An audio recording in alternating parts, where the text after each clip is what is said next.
जय सिया राम। राम नाम मनि दीप धरु, जी हदे हरि द्वार, तुलसी भीतर बाहिर जो चाहस उजिया। गोस्वामी तुलसीदास जी કહે છે જીવ જગતને કે હે મનુષ્ય, તારે જો ભીતરમાં પણ પ્રકાશ જોઈતો હોય અને બહાર પણ પ્રકાશ જોઈતો હોય તો રામ નામનો મણી જીહવા ઉપર રાખ. તને અંદર પણ ભગવાનના દર્શન થશે અને બહાર પણ ભગવાનના દર્શન થશે. એવું ગોસ્વામીજી તુલસીદાસજી રામચરિત માનસમાં કહે છે. એટલે તો ગોસ્વામી તુલસીદાસજી રામચરિત માનસમાં લખ્યું, સિયા રામ એ સબ જગ જાની, કરહું પ્રણામ જોરી જુગ પાની. રામ નામ નર કેસરી, કનક સિપુ કલિકાલ, જાપક જન પ્રહલાદ, જીમી પાલી દલી સાલ. જે મનુષ્યો ભગવાનનું ભજન કરે છે એ સાક્ષાત પ્રહલાદ જે સમાન છે. જે મનુષ્યો ભગવાનનું ભજન કરતા નથી એ કળિયુગ રૂપી હિરણ્યકશિપુ સમાન છે. ભક્ત પ્રહલાદની રક્ષા કરે છે, કારણ કે ભક્ત પ્રહલાદ ભગવાનનું ભજન કરે છે. એટલા માટે ગોસ્વામી તુલસીદાસજી કહે છે.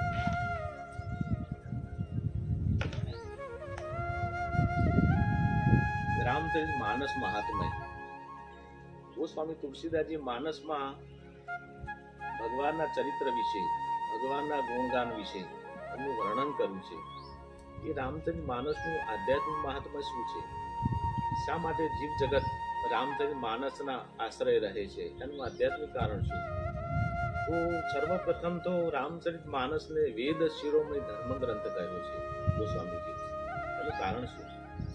તો ભગવાન રામચંદ્રજી સ્વયં એક તો વેદ સ્વરૂપ છે, ભગવાન વેદ સ્વરૂપ છે, માટે એમનું ચરિત્ર પણ એ વેદ સ્વરૂપ જ કહેવામાં આવે છે. રામચરિત માનસની રચના સાક્ષાત ભગવાન શિવજીએ પ્રથમ કરી હતી અને જેનું નામ આપ્યું હતું રામચરિત માનસ.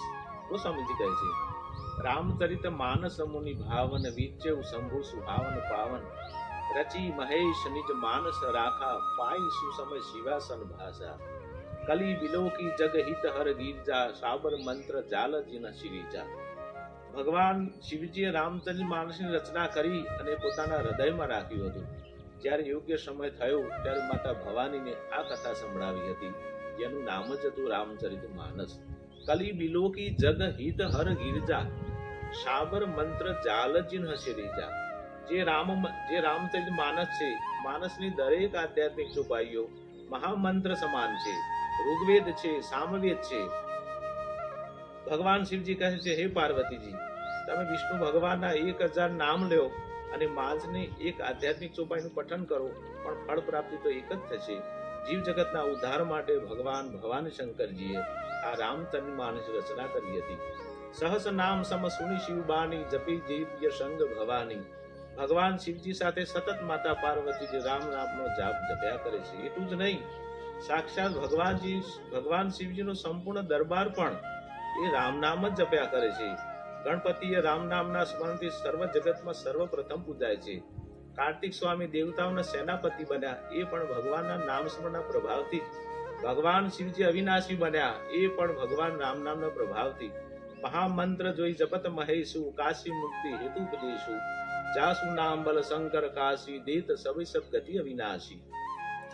જાસુ પ્રભાવ જાન મહિમા, જાસુ જાન ગણ રાઉ, પ્રથમ પૂજ્યત નામ પ્રભાવ, નામ જપત પ્રભુ કિન્હ પ્રસાદુ, ભગત શિરોમણી બે પ્રહલાદુ. દૈત્યરાજ હિરણ્યકશિપુના પુત્ર પ્રહલાદજી પણ ભક્તોમાં જે શિરોમણી થયા એ પણ ભગવાનના ચરિત્રના વર્ણન કરવાથી, ભગવાનની કથાનું શ્રવણ કરવાથી અને સતત ભગવાનનું નામ સ્મરણ કરવાથી. એટલે ગોસ્વામીજી કહે છે, રામચરિત માનસ એહી નામા, સુનત શ્રવણ પાહ્ય વિશ્રામા. જીવાત્માને જો પરમ વિશ્રામની પ્રાપ્તિ કરવી હોય તો અવશ્ય રામચરિત માનસના આશ્રય તો જવું જ પડશે. પરમ વિશ્રામ એટલે શું? એક પરમ વિશ્રામ એક આધ્યાત્મિક શબ્દ ગોસ્વામીજીએ રામચરિત માનસમાં મૂકેલો છે. તો પરમ વિશ્રામની આધ્યાત્મિક વ્યાખ્યા એ થાય કે જે મનુષ્યને પરમ શાંતિ પ્રાપ્ત થાય, જે મનુષ્યને પરમ સુખની પ્રાપ્તિ થાય અને જે મનુષ્યને અંત્ય પરમ ગતિની પ્રાપ્તિ થાય એને પરમ વિશ્રામ કહેવામાં આવે છે. ગોસ્વામીજીએ ઉત્તરકાંડની સમાપ્તિમાં એમને લખ્યું કે જાસુ કૃપા લવલેશ તે મતિમંદ તુલસીદાસ હુ, પાયો પરમ વિશ્રામ રામ સમાન પ્રભુ નાહી કહું. આવા ગોસ્વામી તુલસીદાસજીએ ભગવાનના ચરિત્રનું વર્ણન કર્યું છે, જેમાં માનસ મહાત્મા કહેવામાં આવે છે. માનસ સરોવર આપણા ભારત વર્ષમાં 5 સરોવરો પુનિત કહેલા છે. એમાં પ્રથમ છે નારાયણ સરોવર, બીજું બિંદુ સરોવર, ત્રીજું છે પંપા સરોવર અને ચોથું છે પુષ્કર સરોવર. અને પાંચમા પ્રકારનું જે સરોવર કહ્યું છે ને રામચરિત માનસ સરોવર. સર્વશ્રેષ્ઠ આ જગતમાં કોઈ સરોવર હોય તો રામચરિત માનસ સરોવર છે. બધા જ વેદો, શાસ્ત્રો, પુરાણોની રચના સંસ્કૃત ભાષામાં થઈ છે. ભગવાન વેદવ્યાસે જેટલા ધર્મ પુસ્તકો લખ્યા એ બધા સંસ્કૃત ભાષામાં છે, એટલે એને આપણે દેવ ભાષામાં કહીશું. જ્યારે રામચરિત માનસની રચના તો સાક્ષાત ભગવાન શિવજીએ કરી છે, માટે રામચરિત માનસ એ કઈ ભાષા કહેવાય? એ મહાદેવ ભાષા કહેવાય. વ્યાસજી દ્વારા જે રચના થઈ એ દેવ ભાષા અને શિવજી દ્વારા જે રચના થઈ એ મહાદેવ ભાષા કહેવામાં આવે છે. અને એના આશ્રયમાં રહેવાથી મનુષ્યને પરમ વિશ્રામની પ્રાપ્તિ થાય છે. સંપૂર્ણ તીર્થોમાં સ્નાન કરે, પરંતુ જ્યાં સુધી રામચરિત માનસ સરોવરમાં મનુષ્ય સ્નાન કરતો નથી ત્યાં સુધી પરમ વિશ્રામની ક્યારે પણ પ્રાપ્તિ થતી નથી, એવું ગોસ્વામીજીનું કહેવું છે. અહીંયા ભગવાન શિવજીને 3 વસ્તુ પ્રિય છે.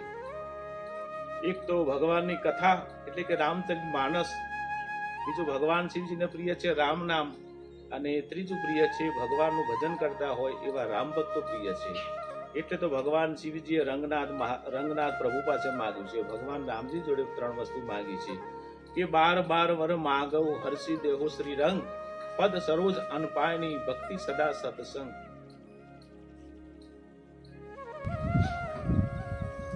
રામકથાને મંદાકિની પણ કહેવામાં આવે છે, રામકથાને ભાગીરથી પણ કહેવામાં આવે છે.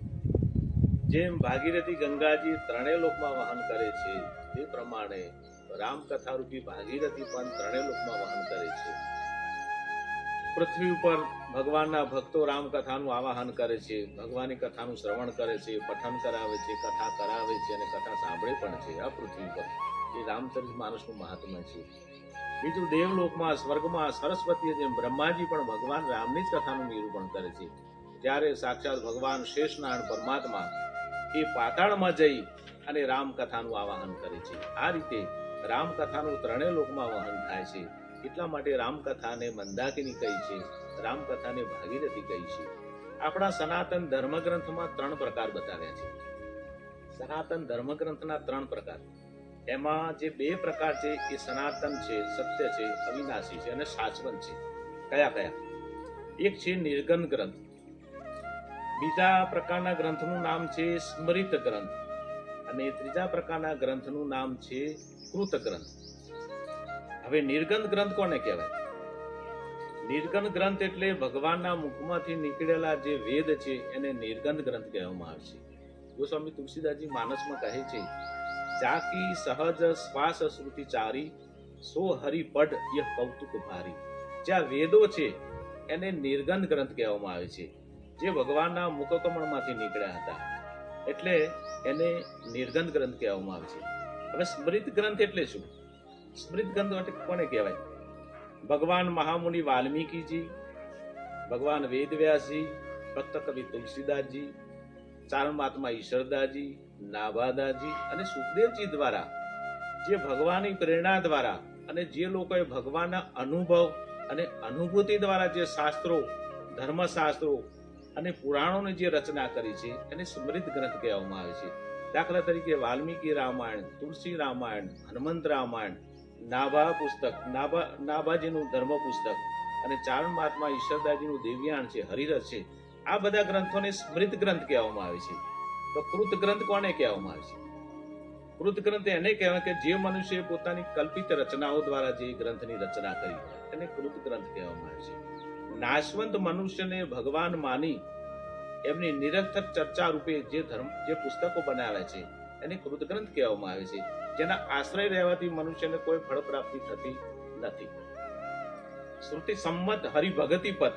કળિયુગમાં આવા બધા ધર્મ પુસ્તકોનો નાશ થશે, અથવા તો એવા ધર્મ પુસ્તકો આપોઆપ અદૃશ્ય થઈ જશે, એવું ગોસ્વામીજી કહે છે. કલિમલ ગ્રસે ધર્મ સબ લુપ્ત ભય સબ સદ ગ્રંથ, દંભિન નિજમતી કલ્પિત કિયે પ્રગટ કિયે બહુ પંથ. જે સ્મૃત ગ્રંથો છે આપણા ભારત વર્ષમાં, એ ધીરે ધીરે કળિયુગ આવતા સમાપન થઈ જાય છે એનું. અને જે દંભી અને પાખંડી મનુષ્ય છે એ પોતાની કલ્પિત રચનાઓ દ્વારા જે મનુષ્યને ભગવાન માની એમની રચનાઓ કરશે એને કૃત ગ્રંથ કહેવામાં આવે છે.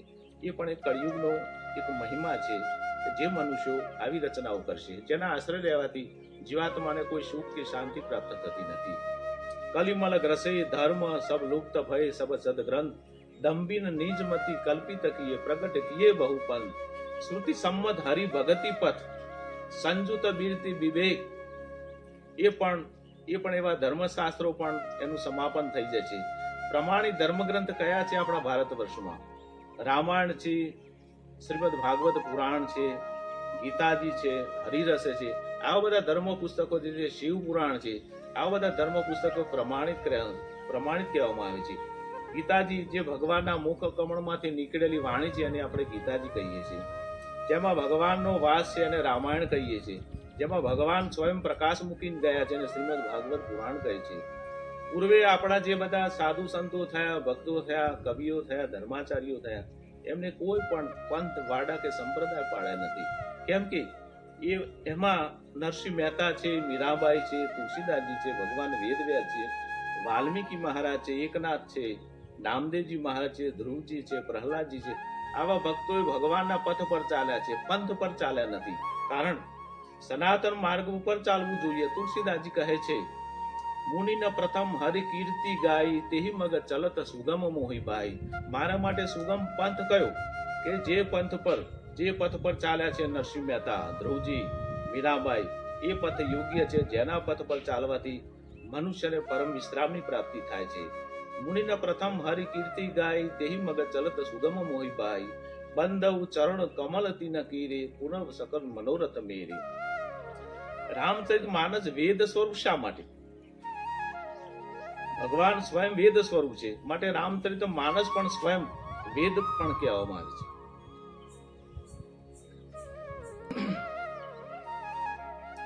ભગવાન રામચંદ્રજીએ રામચરિત માનસમાં પોતાનું તેજ મૂકીને ગયા છે. ભગવાન કૃષ્ણચંદ્ર પરમાત્મા એ પણ ગીતાજીમાં અને શ્રીમદ ભાગવત પુરાણમાં પોતાનું તેજ મૂકીને ગયા છે. ભગવાન ક્યાંય ગયા નથી. ભગવાન સર્વવ્યાપક છે એવું તુલસીદાસજી કહે છે. ભગવાન ક્યાંય ગયા નથી. રામચરિત માનસ જે સ્વયં ભગવાનનું સ્વરૂપ જ કહેવામાં આવે છે.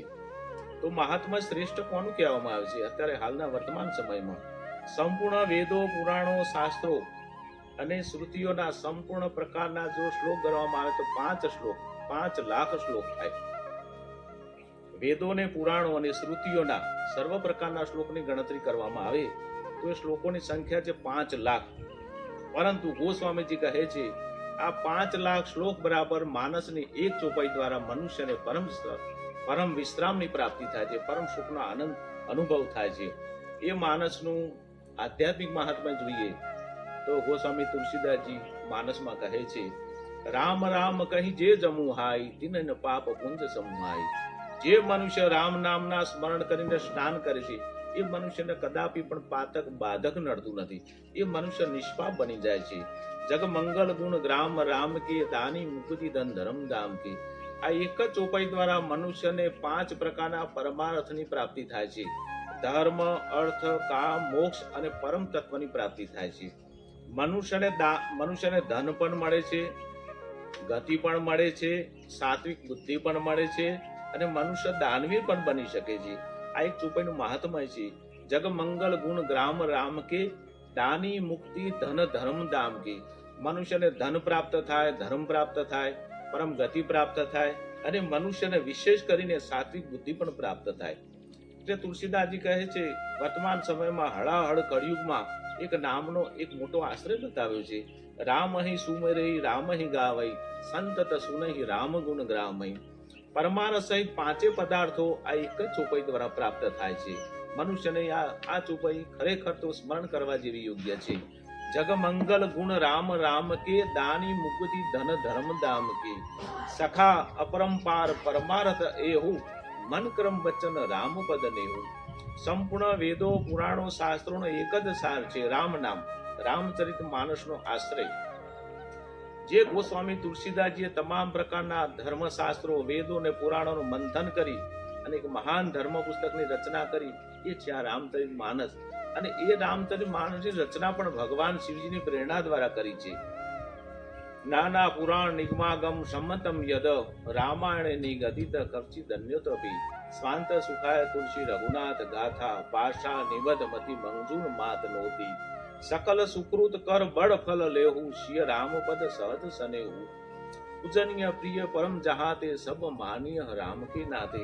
આવા બધા ધર્મશાસ્ત્રો અને પુરાણોનો એક જ સાર છે કે ભગવાન નામ સ્મરણ, ભગવાનનું નામ. સર્વ નામોમાં જો કોઈ શ્રેષ્ઠ હોય તો રામ નામ છે. સર્વ ધર્મ પુસ્તકોમાં જો કોઈ શ્રેષ્ઠ હોય તો રામચરિત માનસ. કારણ કે નારદજીએ પણ ભગવાન પાસે આ વરદાન માંગેલું છે કે પ્રભુ તમારા કરોડો પ્રકારના નામ છે તો તમારું સર્વશ્રેષ્ઠ નામ કયું? ત્યારે નારદજીએ કહ્યું કે રામ નામ. રાકા રજની ભગતિ તવ રામ નામ સોઈ શોભ અપર નામ ઉડગલ વિમલ ભગત બસઈ ઉરવ્યો.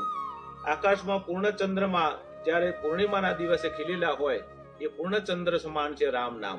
જ્યારે બીજા બધા જે નામ છે, નિહારિકા છે, તારા છે, ગ્રહ છે, એ એમના બીજા પણ અનેક નામ છે, એ પ્રમાણે છે. જ્યારે પૂર્ણચંદ્ર જો કોઈ નામ હોય તો ભગવાન રામ નામનું નામ છે. અવતારોમાં પણ ભગવાન શ્રેષ્ઠ રામચંદ્રજી છે. દેવતાઓની પ્રાર્થના દ્વારા ભગવાને વિધિવત અવતાર લીધો હતો. એટલે ભગવાનનો શ્રેષ્ઠ અવતાર જો કોઈ હોય તો ભગવાન રામનું નામ. રામ સકલ નામ તે અધિકા હો નાથ અગ ખગ ગણ બધીકા. રામચરિત માનસના આશ્રય રહેવાથી મનુષ્ય કેવટ બને છે. રામચરિત માનસના આશ્રય રહેવાથી, એનું શ્રવણ કરવાથી, એનું પઠન કરવાથી મનુષ્ય કેવટ બને છે. જ્યારે કોઈ નારી વર્ગ હોય કે જો કોઈ સ્ત્રી હોય તો ભગવાન એને શબરીજી જેવા બનાવે છે. આવું તો આટલું બધું મહાત્મ્ય છે રામચરિત માનસનું. જેના આશ્રય સ્વયં ભગવાન બ્રહ્મા, વિષ્ણુ અને શિવજી પણ રહે છે. લોમશ મુનિએ કાગભૂષણજીને કહ્યું હતું, રામ અહીં ભજઈ તાત શિવ ધાતા નર પાવર કૈતિક બાતા. જેનું ભજન ભગવાન બ્રહ્મા, વિષ્ણુ, શિવજી કરે છે તો સામાન્ય મનુષ્ય ભગવાનનું ભજન કરે એમાં કોઈ મોટી નવાઈની વાત નથી. રામ અહીં ભજઈ તાત શિવ ધાતા નર પાવર કૈતિક બાતા. જો કોઈ બ્રાહ્મણ હોય અને રામચરિત માનસના આશ્રય રહે તો એને બ્રહ્મ વિદ્યા પ્રાપ્ત થશે. જો કોઈ ચારણ હોય તો એને વેદ વિદ્યાની પ્રાપ્તિ થશે રામચરિત માનસના આશ્રય રહેવાથી. જો કોઈ વૈશ્ય હશે તો એને વ્યાપારમાં લાભ થશે. અને જો કોઈ ક્ષત્રિય હશે અને રામચરિત માનસના આશ્રય છે તો એ પૃથ્વીનો રાજા બનશે. આવું પણ અનેક પ્રકારે રામચરિત માનસનો આશ્રય રહેવાથી મનુષ્યને પ્રાપ્ત થાય છે. રામચરિત માનસ મનુષ્યના બાળપણને સુધારે છે. રામચરિત માનસ મનુષ્યની યુવાનીને સુધારે છે. ગીતાજી મનુષ્યના કર્મોને સુધારે છે, મનુષ્યની યુવાનીને સુધારે છે. શ્રીમદ ભાગવત ધર્મગ્રંથ એ મનુષ્યના ઘડપણને સુધારે છે અને વૈરાગને પ્રાપ્ત થાય છે અને સાથે સાથે એના મૃત્યુને પણ સુધારે છે. આ બધા આપણા ધર્મશાસ્ત્રોમાં આ બધા જે ધર્મગ્રંથો છે એને પ્રમાણિત ધર્મગ્રંથો કયા છે. માટે હે જીવ જગતને એક આધ્યાત્મિક ઉપદેશ, જે કોઈ મનુષ્ય પ્રમાણિત ધર્મગ્રંથોના આશ્રય રહેશે એને પરમ ગતિની પ્રાપ્તિ થશે. એટલે થોડું લાગ્યું. રામચરિત માનસમાં ગોસ્વામીજીએ, તુલસીદાસજીએ ભગવાનના આશ્રય રહેવાથી ખૂબ મોટી ભલામણ કરી છે. રામચરિત માનસ મનુષ્યના બાળપણને સુધારે છે. શ્રીમદ ગીતાજી મનુષ્યની યુવાનીને સુધારે છે. શ્રીમદ ભાગવત પુરાણ મનુષ્યના ઘડપણને સુધારે છે. આવા પ્રમાણિત ધર્મગ્રંથના આશ્રય રહેવાથી મનુષ્યનું પરમ અતિ કલ્યાણ થાય છે. તુલસીદાસજીએ રામચરિત માનસના પ્રારંભમાં એક શ્લોક લખ્યો. એમણે પ્રારંભમાં પ્રથમ એક શ્લોક લખ્યો, વર્ણાનામર્થ સંઘાના રસાના સંદ સામપી મંગલાના ચકરતારો વંદે વાણી વિનાયકો. ગોસ્વામીજી કહેવામાં આવે છે આમાં કોઈ વર્ણ પ્રત્યે કોઈ ઉક્તિ ભેદ નથી. દરેક વર્ણો માટે રામચરિત માનસ છે અને દરેક વર્ણ રામચરિત માનસના આશ્રય રહી શકે, એનું ભજન કરી શકે, એનું કીર્તન કરી શકે, એમાં કોઈ ભેદ નથી. એટલા માટે તુલસીદાસજીએ વર્ણાનામ શબ્દ વાપર્યો છે. અને છેલ્લે રામચરિત માનસની પૂર્ણાહુતિ કરવામાં આવી, સમાપન કરવામાં આવ્યું, ત્યારે તુલસીદાસજી પણ એ જ શ્લોક લખે છે કે પુણ્યમ પાપ હરમ સદા શિવમ કરમ વિજ્ઞાન ભક્તિ પ્રદમ માયા મોહ મલાપહમ પ્રેમામુમર સુમમ સુવિમલમ શ્રી રામચંદ્ર ભક્તાવ ગાહંતી તે સંસાર પતંગ ગોર કિરણે દહ્યંતી નો માનવા. જે મનુષ્ય રામચરિત માનસના આશ્રય રહેશે એને સંસારરૂપી ભગવાન સૂર્યના પ્રચંડ કિરણોથી આબાદ રક્ષા થાય છે. એ મનુષ્ય બચી જશે જે રામચરિત માનસના આશ્રય રહેશે. એટલા માટે કહ્યું છે. ગોસ્વામી તુલસીદાસજી કહે છે કે રામચરિત માનસ એક મહાન ઔષધિ ગણી છે, દવા છે મનુષ્ય માટે. મનુષ્ય માટે મન અને શરીરના રોગ મટાડે છે, એ પણ રામચરિત માનસ. હવે મનના રોગ કયા? તો ગોસ્વામી જે ઉત્તરકાંડમાં પણ લખ્યું છે, એક મનનો રોગ છે અને એક તનનો રોગ છે. મનના રોગ કયા? તો 6 પ્રકારના જે શત્રુઓ છે, જે ષડરીપુ છે, એ બધા મનના રોગ છે. કામ, ક્રોધ, મોહ, લોભ, તૃષ્ણા અને વાસના એ મનના રોગ કહેવામાં આવે છે. અને શરીરના જે રોગ છે એ વાત, પિત્ત અને કફ, આ તમામ પ્રકારના રોગોનું નિવારણ એ રામચરિત માનસ કરે છે. માટે રામચરિત માનસને પણ એક ઔષધિ ગણેલી છે. રામચરિત માનસ એક પ્રેક્ટિકલ ધર્મ ગ્રંથ કહેવામાં આવે છે, જેના આશ્રય રહેવાથી, જેનું શ્રવણ કરવાથી મનુષ્યનું અતિશય પરમ કલ્યાણ થાય છે. મનુષ્યને જો વિના પરિશ્રમે ભવસાગર તરવું હોય તો એ મનુષ્યને રામચરિત માનસના આશ્રય અવશ્ય જવું પડે છે. ગોસ્વામી તુલસીદાસજી કહે છે, ભવસાગર પાર જો પાવા, રામ કથા તા કહ દ્રઢ નાવા. બારક રામ કહત જગ જેવું, હોત તરણ તારણ નર તેવું. તારણ તરણ હરણ સબ દૂષણ, તુલસીદાસ પ્રભુ ત્રિભુવન ભૂષણ. જેમાં ભગવાન સીતારામજીને સૂરધેનુ કયા છે, સૂરતરુ કયા છે ભગવાન રામજીને, અને માતા સીતાજીને કામધેનુ કયા છે, એટલે કે સૂરધેનુ કયા છે. મનુ શત્રુપાજીને જ્યારે વરદાન માગવાનું કહ્યું ત્યારે માતા શત્રુપાજીએ માતા સીતાજીને સૂરધેનુ કયા અને મનુ મહારાજે સૂરધેનુ કયા. રામાયણ સૂરતરુ કી સાયા, દુઃખ ભય જો નિકટ આયા. પરમ વિશ્રામ એ રામચરિત માનસના આશ્રય જ મનુષ્યને પ્રાપ્તિ થાય છે. રામચરિત માનસ સાક્ષાત શશી કિરણ સમાન છે, જેનું પાન દેવતાઓ કરે છે, સાધુ સંતો કરે છે. રામકથા એ સાક્ષાત કાલિકા છે, જે મનુષ્યના હૃદયમાં રહેલા 6 પ્રકારના શત્રુનો નાશ કરે છે. રામકથા એક સુંદર તારી છે, જે સંશય રૂપી વિહગને ઉડાવનાર છે. રામકથા એક પુનિત પાવની છે, જેમાં સ્નાન કરવાથી, જેનું પાન કરવાથી મનુષ્યના કરોડો પાપોનું નિવારણ થાય છે. એટલે ગોસ્વામીજી કહે છે, સાદર મજ્જન પાન કરહી, મીઠાઈ પાપ પરિતાપ હૈયે તે. સોય સાદર સર મજ્જન કરહી, મહાઘોર ત્રતાપ ન જરી. સંસારના ઘોર પાપોનું નિવારણ કરવા માટે રામચરિત માનસ એક ઉત્તમ ઔષધિ છે, એક ઉત્તમ સરોવર છે. બધા તીર્થોમાં સ્નાન કરવાનું ફળ બીજે ક્યાંય કરવાની જરૂર નથી, બીજા તીર્થોમાં સ્નાન કરવાની ક્યાંય જરૂર નથી. મનુષ્ય રામચરિત માનસ સરોવરમાં નિત્ય ડૂબકી મારશે તે મનુષ્યને પરમ વિશ્રામની પ્રાપ્તિ થશે. આ કથામાં ગોસ્વામીજીએ તમામ પ્રકારની ઔષધિ બતાવી. ગોસ્વામી તુલસીદાસજીએ રામચરિત માનસનું એટલું બધું આધ્યાત્મિક નિરૂપણ કર્યું છે, એટલું બધું આધ્યાત્મિક અને ભગવતમય મહત્વ બતાવ્યું છે કે દરેક તીર્થો પણ અંતે રામચરિત માનસ સરોવરમાં સ્નાન કરવા આવે છે. કહ્યું છે ગોસ્વામીજીએ, ગાવત વેદ પુરાણ અષ્ટદશ, સૌ શાસ્ત્ર સબ ગ્રંથન કો રસ. રામચરિત માનસના જગતનું પ્રથમ ધર્મ પુસ્તક હતું, ધર્મ ગ્રંથ હતો, અને અંતિમ પણ ધર્મશાસ્ત્ર એ રામચરિત માનસ જ છે, જેની રચના વાલ્મીકીજીએ કરી છે, જેની રચના ભગવાન શિવજી અને તુલસીદાસજી દ્વારા કરી છે. રામકથાને કલ્પવૃક્ષ પણ કહેવામાં આવે છે, જે છાયા નીચે 33 કરોડ દેવતાઓ વિરાજમાન રહે છે, એટલે રામચરિત માનસ કલ્પવૃક્ષ પણ કહેવામાં આવે છે. સંપૂર્ણ જગતના સંપૂર્ણ તીર્થો ગંગાજીમાં સ્નાન કરવા આવે છે, ત્યારે ગંગાજી પણ પોતે પવિત્ર થવા માટે, નિષ્પાપ થવા માટે સરયુ નદીમાં સ્નાન કરવા આવે છે. આટલો બધો સરયુમાંનો મહિમા બતાવવામાં આવે છે. સરયુ પણ એક ભગવાન રામનું સ્વરૂપ છે, જે રામકથા સ્વરૂપે જ છે. આ બધા જ વેદો પુરાણો રામચરિત માનસનું ગાન કરે છે. એટલે ગોસ્વામીજી કહે છે, ગાવત વેદ પુરાણ અષ્ટદશ, સૌ શાસ્ત્ર સબ ગ્રંથન કોરસ. રામચરિત માનસ આ જગતનું સર્વપ્રથમ ધર્મશાસ્ત્ર છે, અને અંતિમ શાસ્ત્ર પણ એ પણ રામચરિત માનસ જ કહેવામાં આવે છે, જેની રચના સાક્ષાત વાલ્મીકીજીએ, ભગવાન શિવજીએ અને તુલસીદાસજીએ આ જીવ જગતના ઉદ્ધાર માટે કરી હતી. રામચરિત માનસ એક ભક્તિ રસ કહેવામાં આવે છે. શા માટે? જે રામચરિત માનસના આશ્રય રહેવાથી કોઈ મનુષ્યની આજ સુધી અધોગતિ થઈ નથી, બલકે એ જીવાત્માની હંમેશા સદગતિ થતી રહે છે. ભગવાનનો એવો પ્રબળ શત્રુ રાવણ પણ ભગવાનના શરણે જવાથી એને પરમ ગતિની પ્રાપ્તિ થઈ હતી. બીજું, રામચરિત માનસ હાલના વર્તમાન સમયમાં એક માનસ યુગ કહેવામાં આવે છે. માનસ યુગ શા માટે? તુલસીદાસજીએ જીવ જગતના ઉદ્ધાર માટે રામચરિત માનસની રચના કરી અને પૃથ્વી માતાને ભેટ કર્યો છે. એ પણ એ ગોસ્વામીજીની એક પરોપકાર વૃત્તિ છે. રામચરિત માનસ એક માનસ યુગ કહેવામાં આવે છે. શા માટે આ યુગને માનસ યુગ શા માટે કહેવામાં આવે છે?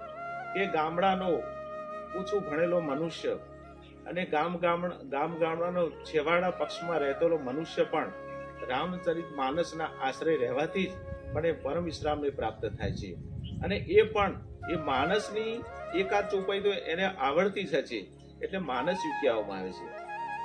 છેવાડો ગામડે રહેતો મનુષ્ય પણ રામચરિત માનસની ચોપાઈનું ગાન કરે છે. કહે છે, સિયા રામમય સબ જગ જાની, કરહું પ્રણામ જોરી જુગ પાની, રાજીવ નયન ધરે ધनु સહાયક, ભક્ત વિપતિ બંધન સુખદાયક, જગ મંગલ ગુણ રામ રામ કે, દાની મુકુતિ ધન ધર્મ ધામ કે, બંધવ ગુરુપદ પદમ પરાગા, સુરુચિ સુવાસ સરસ અનુરાગા, પ્રાતઃ કાલ ઉઠી ગયે રઘુનાથા, માત પિતા ગુરુ નાવહી માતા. એટલે રામચરિત માનસને પણ એક માનસ યુગ કહેવામાં આવે છે, જેના આશ્રય રહેવાથી મનુષ્યનું પરમ કલ્યાણ થાય છે. જય સિયારામ.